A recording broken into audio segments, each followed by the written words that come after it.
దోపిడీ అని రాసుకొచ్చింది సాక్షి ఒక కథనం. 104 ఎంఎంయులో వైద్య పరీక్షల పేరిట ఏటా 162 కోట్లు పద్దారు.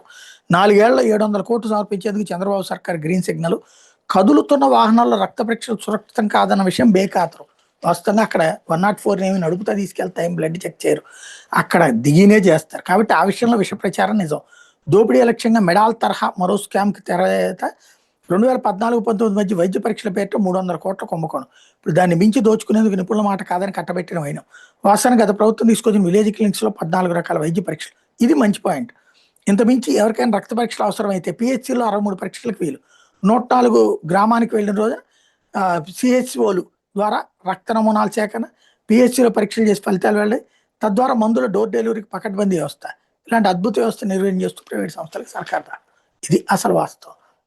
ప్రభుత్వానికి సంబంధించినటువంటిది జగన్ చేసుకొచ్చింది ఒక సిస్టమేటిక్ వ్యవస్థ.